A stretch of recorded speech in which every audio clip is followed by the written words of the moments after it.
Hello guys, I am Vaishali Kikan from Vaishali ji learning और हम लोग डिस्कस कर रहे हैं वीएलएसआई टेक्नोलॉजी। उसमें हम एपिटैक्सी यूनिट पर हैं और आज हम डिस्कस करेंगे बहुत ही इंपॉर्टेंट टाइप की एपिटैक्सी जो कि है मॉलिक्यूलर बीम एपिटैक्सी। हमने ऑलरेडी वेपर फेज एपिटैक्सी और लिक्विड फेज एपिटैक्सी को डिटेल में डिस्कस कर लिया है और introduction to the epitaxy, detail analysis of the epitaxy भी डिस्कस कर लिया है। अगर आपने लास्ट वीडियोस नहीं देखी हैं और अगर आपको वेपर फेज एपिटैक्सी डिटेल में नहीं आता है, लिक्विड फेज एपिटैक्सी नहीं आता है, इंट्रोडक्शन और डिटेल एनालिसिस नहीं आता है, तो जाकर पहले पुरानी वीडियोस दिखाइए and then come to this video. आज हम स्टार्ट कर रहे हैं मॉलिक्यूलर बीम एपिटैक्सी से। So there was some problem in the vapour phase epitaxy. कुछ प्रॉब्लम्स थी जो यहाँ पर मॉलिक्यूलर बीम एपिटैक्सी से ओवरकम हो गई। Molecular beam epitaxy was known since 1960। 1960 से हम जानते थे कि मॉलिक्यूलर बीम एपिटैक्सी जैसा भी कुछ होता है, बट इसे यूज नहीं कर पा रहे थे। करेंटली भी देख ले तो इंडिया के अंदर कम ही मॉलिक्यूलर बीम एपिटैक्सी के सिस्टम्स हैं, क्योंकि ये बहुत ज़्यादा कॉस्टली है। ये इसके बनाने के लिए जो इक्विपमेंट चाहिए रहता है ये भी बहुत ज़्यादा कॉस्टली, प्रिसाइजली बनाया जाता है। अब फायदे क्या हैं, हम क्यों ही पढ़ रहे हैं देन मॉलिक्यूलर बीम एपिटैक्सी? इसमें बहुत सारे एडवांटेजेस हैं over the vapour phase epitaxy. So come to the various advantages on the molecular beam epitaxy. So molecular beam epitaxy एक बहुत ही प्रॉमिसिंग टेक्निक है, क्योंकि यहाँ पर केमिकल रिएक्शंस यूज नहीं हो रहे हैं। जब vapour phase epitaxy, liquid phase epitaxy में आपको पढ़ा रही थी, मैंने आपको बताया था कि यहाँ पर कुछ केमिकल रिएक्शंस इन्वॉल्व है, लाइक SiCl4 रिएक्ट करता है हाइड्रोजन के साथ और सिलिकॉन बनता है फिर उससे, राइट। और इन बिटवीन भी बहुत सारे इंटरमीडिएट प्रोडक्ट्स बनते रहते हैं, like SiH2Cl2, SiHCl3 and all. तो ये जो इंटरमीडिएट प्रोडक्ट्स हैं, जो केमिकल रिएक्शंस हैं, ये हमारे जो आउटपुट एपिटैक्शियल लेयर है उसमें हिंडर करते हैं, उसको इतना ज़्यादा डिफेक्ट फ्री और प्योर नहीं रहने देते हैं। अगर हमारे पास कोई केमिकल रिएक्शन ही ना हो और डायरेक्टली एपिटैक्शियल लेयर बन जाए तो ये टाइप की एपिटैक्शियल लेयर बहुत ज़्यादा बेटर होएगी, right. So it is not having any chemical reaction in the molecular beam epitaxy. Molecular beam epitaxy एक ऐसा एपिटैक्शियल लेयर डेपोजिशन है जहाँ पर कोई केमिकल रिएक्शन नहीं होता है, राइट। सो ये एक लो टेम्परेचर प्रोसेस है। टेम्परेचर को 400 से 800 डिग्री सेल्सियस तक ही रखते हैं, but in the case of vapour phase epitaxy में हमारा टेम्परेचर 1100 डिग्री सेल्सियस रहता था। SiCl4 के लिए, SiH4 के लिए 900 डिग्री सेल्सियस। तो यहाँ पर टेम्परेचर कम है, एनर्जी कम लगेगी, और टेम्परेचर कम होने का एक और फायदा है, वो भी मैं आपको बताऊंगी। यहाँ पर प्रिसाइज डोपेंट कंट्रोल है, राइट। सो प्रिसाइज डोपेंट कंट्रोल हम कर सकते हैं। लेट सपोज अगर मुझे 1 एटम चाहिए 1 लाख सिलिकॉन एटम्स में, 1 lakh atom of phosphorus in 1 lakh silicon atom, this can be done. ये बहुत ज़्यादा अच्छी क्वालिटी है अगर, क्योंकि हम डोपेंट का कंट्रोल कर सकते हैं इन द सबस्ट्रेट। तो उसका फ़ायदा क्या होएगा? उसका फ़ायदा ये होगा कि हम रेजिस्टिविटी कंट्रोल कर सकते हैं। Resistivity is directly controlled by the dopant concentration. तो डोपेंट कंसंट्रेशन कंट्रोल करी, रेजिस्टिविटी, कंडक्टिविटी सब कंट्रोल हो गया। तो ये एक बहुत बड़ा फायदा है मॉलिक्यूलर बीम एपिटैक्सी का कि हम डोपेंट को बहुत प्रिसाइजली कंट्रोल कर सकते हैं। रेजिस्टिविटी, कंडक्टिविटी प्रिसाइजली कंट्रोल हो जाएगी। Growth rate can be controlled. Growth rate हम अपने अकॉर्डिंग कंट्रोल कर सकते हैं। हमें फास्टर ग्रोथ रेट चाहिए, स्लोअर चाहिए, तो वो कंट्रोल हो जाएगा। No boundary layer problem. अब जब हमने वेपर फेज एपिटैक्सी पढ़ा था, मैंने हॉरिजॉन्टल रिएक्टर में आपको दिखाया था कि बाउंड्री लेयर प्रॉब्लम होती है। बाउंड्री लेयर है वो ऐसे मूव करती है, राइट। फिर से मैं आपको एक बार स्ट्रक्चर दिखा देती हूँ हॉरिजॉन्टल रिएक्टर का। इन द हॉरिजॉन्टल रिएक्टर आप देख पा रहे हैं यहाँ पर जो बाउंड्री लेयर होगी वो यहाँ पर कैसे मूव करेगी। बाउंड्री लेयर स्टार्टिंग से ऐसे अपसाइड मूव करने लग जाएगी रिएक्टर के अंदर, जिसकी वजह से हमें प्लेटफॉर्म को टिल्ट करना पड़ा था, राइट। ये प्रॉब्लम नहीं आएगी मॉलिक्यूलर बीम एपिटैक्सी के अंदर। अब ये तो एक और फायदा हो गया मॉलिक्यूलर बीम एपिटैक्सी का। इसके बाद एक प्रॉब्लम है, द प्रॉब्लम इज कि ये कॉस्टली सिस्टम है। कॉस्टली सिस्टम है, इसकी वजह से ही इसे सिर्फ हम हाई एंड एप्लीकेशन जैसे सुपर कंप्यूटर्स बनाने हैं, जहाँ पर बहुत ज़्यादा हमें क्वालिटी कंट्रोल करनी है, तब हम मॉलिक्यूलर बीम एपिटैक्सी को यूज़ करते हैं। तो auto doping can be minimise. Auto doping भी अगेन एक प्रॉब्लम था, जिसकी वजह से डोपिंग खुद से हो जा रही थी और हमारे पास डोपेंट की कंसंट्रेशन वेरी कर रही थी इन द एपिटैक्शियल लेयर। तो ऑटो डोपिंग यहाँ पर मिनिमाइज क्यों हो रही है? क्योंकि ऑटो डोपिंग हाईली हो रही थी हाई टेम्परेचर पर, और अगर हम वेपर फेज एपिटैक्सी की बात करें वो हाई टेम्परेचर पर हो रहा था। Vapour phase epitaxy was happening at 1100-900 degree Celsius. तो हाई टेम्परेचर पर ऑटो डोपिंग ज्यादा होएगा। ये किस टेम्परेचर पर हो रहा है? 400 to 800 डिग्री सेल्सियस। तो यहाँ पर ऑब्वियसली ऑटो डोपिंग कम हो जाएगा। अगेन यहाँ पर रेजिस्टिविटी कंडक्टिविटी कंट्रोल्ड रहेगी क्योंकि डोपेंट्स कंट्रोल्ड है।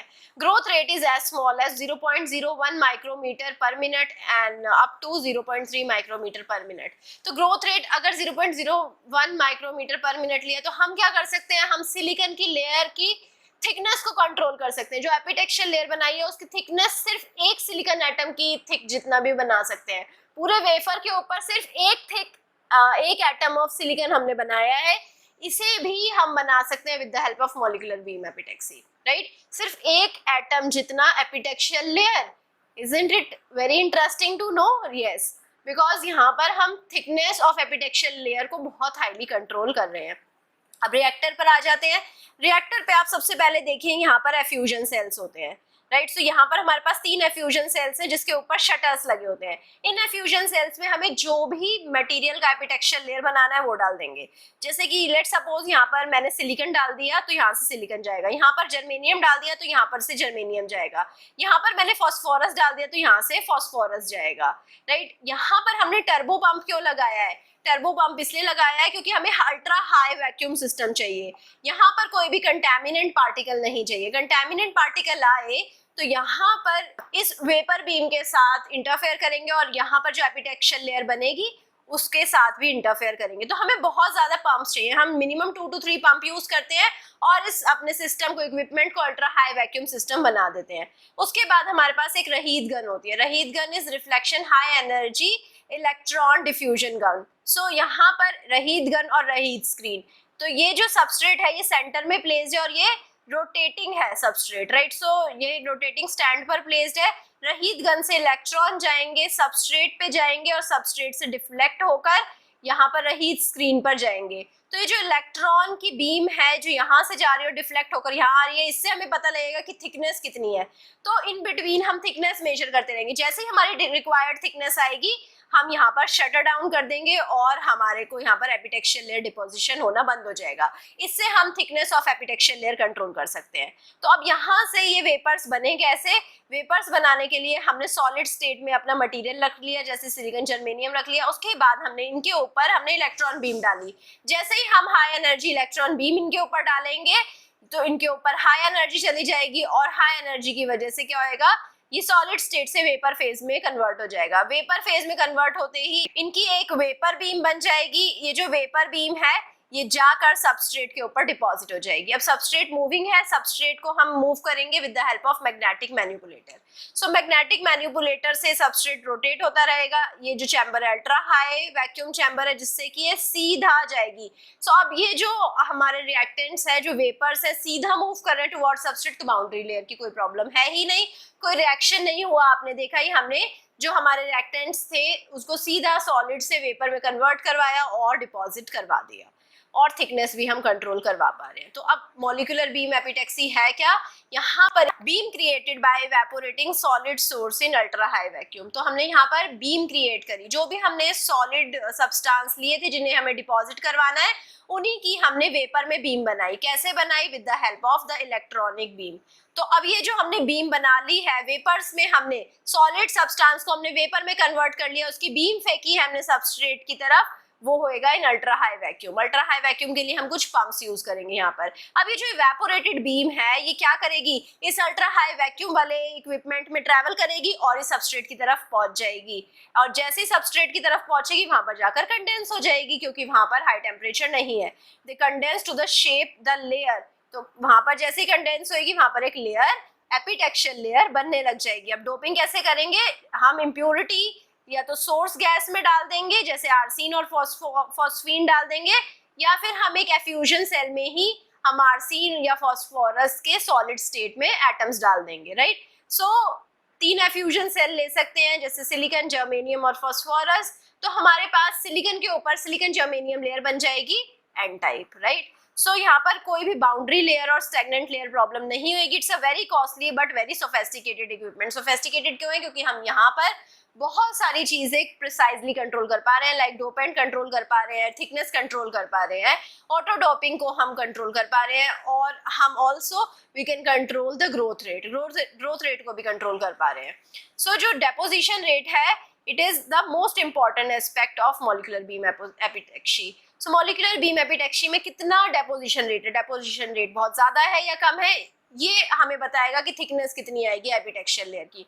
तो डेपोजिशन रेट को हमें कंट्रोल करना बहुत इंपॉर्टेंट है, और यहाँ पर डेपोजिशन रेट बहुत कम है, तो जिससे कि हमारे पास thickness of epitaxial layer can be control to that of a single atom, एक सिंगल एटम ऑफ सिलिकॉन की एपिटेक्शियल लेयर भी हमें मिल सकती है। So this is very sophisticated system. जो स्ट्रक्चर्स हमने डेवलप करे हैं where the electrons can be confined in space giving quantum wells और क्वांटम डॉट्स। तो यहाँ पर हमें क्वांटम वेल्स और क्वांटम डॉट्स भी मिल सकते हैं, राइट। सो ये जो क्वांटम वेल्स और क्वांटम डॉट्स हैं हमें हाई एंड टाइप के सेमीकंडक्टर डिवाइसेस में लाइक टनल डायोड में हमें रिक्वायर्ड रहते हैं।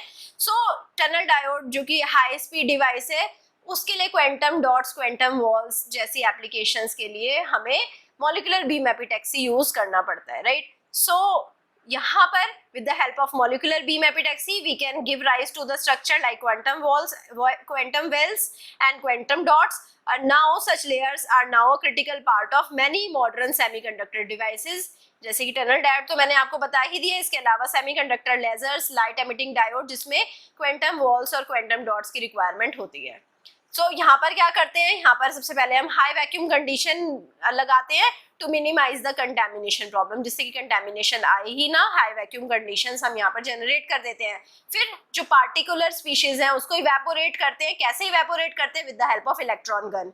इलेक्ट्रॉन गन को फोकस करते हैं सोर्स के ऊपर, और वो जो सिलिकॉन है, अगर सिलिकॉन का सोर्स लिया है, जर्मेनियम का सोर्स लिया है, दोनों इवेपोरेट हो जाएंगे इलेक्ट्रॉन गन से। इलेक्ट्रॉन गन में इलेक्ट्रॉन बीम जाती है, इलेक्ट्रॉन बीम के अंदर हाई एनर्जी होती है जो सिलिकॉन को पार्टिकल से वेपर फेज में कन्वर्ट कर देता है, right. So it's converted from solid to vapour state with electron beam. अब यहाँ पर हम 2 पंप यूज करते हैं, मिनिमम इससे ज्यादा भी कर सकते हैं, जैसे कि रोटरी पंप और डिफ्यूजन पंप।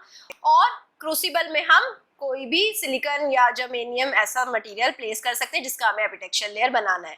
उसी क्रूसिबल के साथ में हम इलेक्ट्रॉन गन प्लेस करते हैं, जिससे कि इलेक्ट्रॉन बीम फोकस करते हैं सिलिकॉन सोर्स के ऊपर, और जिससे सिलिकॉन इवेपोरेट हो जाता है और कॉनिकल शेप में मूव करने लग जाता है सबस्ट्रेट की तरफ। डोपेंट्स को इंट्रोड्यूस करने के लिए एक एफ्यूजन सेल में हम क्या करेंगे, डोपेंट्स को रख लेंगे, जिससे कि डोपेंट्स मूव करेंगे अब हमारे सबस्ट्रेट की तरफ, एंड डोपेंट्स भी जाएंगे और डिपॉजिट हो जाएंगे सबस्ट्रेट के ऊपर, जिसकी वजह से हमें एन टाइप या पी टाइप सिलिकॉन मिल जाएगा। शटर्स रखते हैं, शटर से हम क्लोज कर पाते हैं जैसे ही हमें किसी चीज की रिक्वायरमेंट नहीं होती। तो जैसे यहाँ पर आप देख पा रहे हैं, ये रहीद इलेक्ट्रॉन गन है, ये रहीद स्क्रीन है।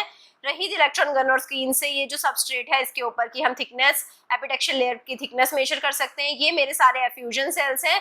इन एफ्यूजन सेल्स के ऊपर आप देख पा रहे हैं यहाँ शटर्स लगे हुए हैं। शटर से हम कंट्रोल कर सकते हैं कौन सा हमें सब्सटेंस चाहिए, कौन सा नहीं चाहिए, राइट। अब यहाँ पर हमारे पास क्या है, यहाँ पर हमारे पास एक मोटर है जिससे हम इसको रोटेट करते रहेंगे, right. Rotating sampler holder is requirement, क्योंकि रोटेट क्यों करना है, जिससे कि इवन एपिटेक्शियल लेयर डेवलप हो जाए पूरे सबस्ट्रेट के ऊपर, राइट। अब इसके बाद हमारे पास यहाँ पर एक एयर लॉक वॉल्व रहेगा, ट्रांसफर यूनिट रहेगा, राइट। सैंपल ट्रांसफर यूनिट रहेगा जिससे सैंपल ट्रांसफर होता रहेगा, राइट। अब यहाँ पर हमारे पास पंप्स हैं बहुत सारे। पंप्स क्या कर रहे हैं, पंप यहाँ पर ultra high vacuum condition develop कर रहे हैं। कमिंग टू द एप्लीकेशंस, जो कि मोस्ट इंपॉर्टेंट पार्ट है। अब ये कहाँ रिक्वायर्ड होते हैं, मैंने आपको बताया था कि ऑलरेडी बहुत कॉस्टली है, ये बहुत ही रेयरली यूज होता है। तो कहाँ कहाँ किस किस डिवाइसेस के लिए यूज होता है वो अब हम देखते हैं। सबसे पहले it is used for engineered wafer, clean flat layer on the top of less ideal silicon substrate. तो जैसे कि अगर हमारे पास जो सबस्ट्रेट है वो इतना ज्यादा आइडियल कंडीशन में नहीं है, बट उसके ऊपर हमें जो एपिटेक्शियल लेयर बनानी है वो बहुत हमें अल्ट्रा क्लीन, बहुत ही प्योर और बहुत ही सिंगल क्रिस्टल बनानी है, तो उसके लिए हम मॉलिक्यूलर बीम एपिटेक्सी यूज कर सकते हैं। Like on the top of silicon on insulator structure, या फिर सिलिकॉन ऑन सैफायर। तो इस केस में जो सैफायर है और सिलिकॉन है, इन दोनों का स्ट्रक्चर, क्रिस्टलाइन स्ट्रक्चर डिफरेंट है, तो इस केस में हम मॉलिक्यूलर बीम एपिटेक्सी यूज कर सकते हैं। High purity layer on low quality substrate, जैसे कि सिलिकॉन कार्बाइड। सिलिकॉन कार्बाइड के ऊपर अगर हमें हाई प्योरिटी लेयर बनानी हो तो हम मॉलिक्यूलर बीम एपिटेक्सी की हेल्प से बना सकते हैं। सीमॉस के अंदर हमें कुछ लेयर्स चाहिए होती है डिफरेंट डोपिंग की, जैसे कि हमें P+ लेयर चाहिए, P- लेयर चाहिए टू अवॉइड द लैचअप जैसे ही होएगा तो स्पीड कम हो जाएगी, और सीमॉस की स्पीड का पहले ही इशू था, तो इसलिए हमें सीमॉस की स्पीड हाई करनी है, जिससे कि हमें P+ और P रीजन चाहिए। P+ और P रीजन आएंगे कैसे, with the help of the molecular beam epitaxy. P+ और P है क्या, या P+ और P- है क्या? P+ रिप्रेजेंट करता है जो डोपेंट की कंसंट्रेशन है वो बहुत ज्यादा है, P- क्या है, डोपेंट की कंसंट्रेशन बहुत कम है। राइट। और P क्या है, डोपेंट की कंसंट्रेशन इंटरमीडिएट है। सो फॉर एग्जांपल अगर मैं कंपेयर करूं तो P प्लस में बहुत ज़्यादा डोपेंट एटम्स होंगे इन द सिलिकॉन, तो बहुत ज़्यादा बोरॉन एटम होंगे P में, उससे कम होंगे, और P नेगेटिव में सबसे कम, it's the lightly doped P type of substrate. इसके अलावा बाइपोलर ट्रांजिस्टर में होता है बरीड लेयर बनाने के लिए, मैंने आपको बरीड लेयर दिखाया था, बरीड लेयर बनाने के लिए भी हम मॉलिक्यूलर बीम एपिटैक्सी को यूज कर सकते हैं। ग्रुप 3-5 डिवाइसेस, ग्रुप 3-5 डिवाइसेस में भी हम मॉलिक्यूलर बीम एपिटैक्सी यूज करते हैं इंटरफेस क्वालिटी कंट्रोल करने के लिए, हेटेरोजंक्शन बाइपोलर ट्रांजिस्टर बनाने के लिए, एलईडी और लेजर्स बनाने के लिए। Coming to the future trends, अब एपिटैक्सी से क्या फ्यूचर ट्रेंड्स रिक्वायरमेंट है, हमें लार्जर वेफर साइज को प्रोसेस करना है, राइट। जितना बड़ा वेफर साइज पे एपिटैक्शियल लेयर बना देंगे उतना ज्यादा कॉस्ट कम हो जाएगा आईसीज का। सिंगल वेफर एपिटैक्शियल ग्रो में ये पॉसिबल है, और सिंगल वेफर एपिटैक्शियल ग्रो में हम क्या कर सकते हैं, हम क्वालिटी थिकनेस ऑफ एपिटैक्शियल लेयर भी कंट्रोल कर सकते हैं। लो टेम्परेचर एपिटैक्सी रिक्वायर्ड है जिससे ऑटोडॉपिंग की प्रॉब्लम मिनिमाइज हो जाए। Ultra high vacuum condition required है, लाइक 10⁻⁹ टॉर, इतना हाई वैक्यूम कंडीशन रिक्वायर्ड है, 10⁻⁹ टॉर प्रेशर होना चाहिए। सिलेक्टिव एपिटैक्सी हम कर पाए, जैसे कि मैंने आपको बताया था P प्लस रीजन और P माइनस रीजन हम बना पाए। कमिंग टू द समरी, हमने सिलिकॉन से स्टार्ट करा था। सिलिकॉन के हमने देखे थे एडवांटेजेस क्या है, अबंडेंट है, चीप है, strong, stable and easy grown oxide है। दो टाइप के ओरिएंटेशन हमने देखी थी, 100 और 111। फिर हमने CZ फ्लोटिंग जोन मेथड देखा, CZ is a Czochralski floating zone method जो कि ज़्यादा पॉपुलर है। उसके बाद हमने देखा कि कैसे हम सिलिकॉन शेपिंग करते हैं with sawing, ageing, lapping, etching and chemical mechanical polishing, right. इसके बाद हमने एपिटैक्सी देखा, एपिटैक्सी में देखा कि single crystal on single crystal कैसे बनाते हैं, needed for bipolar and high performance CMOS and DRAM। इसकी नीड देखी, BJT में नीड होती है और CMOS और DRAM में नीड होती है। हमने सोर्स गैसेस को देखा जैसे कि silane, dichlorosilane, trichlorosilane as silicon precursors. P type dopant के लिए B2H6 diborane and PH3 and ASH3 arsine और फॉस्फीन एन टाइप डोपेंट्स के लिए। बैच और सिंगल वेफर सिस्टम देखा, उसके बाद में हमने एट लास्ट हमने देखा कि कैसे हम vapour phase epitaxy, liquid phase epitaxy and molecular beam epitaxy कर सकते हैं। आई होप आपको कोई डाउट नहीं रह गया होगा। अगर कुछ भी डाउट है अभी भी तो उस डाउट को जाकर कमेंट सेक्शन में जाकर लिख दीजिए। I will be trying to resolve your doubt as soon as possible. I hope आपको ये सेशन पसंद आया होगा। अगर पसंद आया है लाइक करिए, सब्सक्राइब करिए, दोस्तों के साथ शेयर करिए and also give me your feedback. Thank you so much.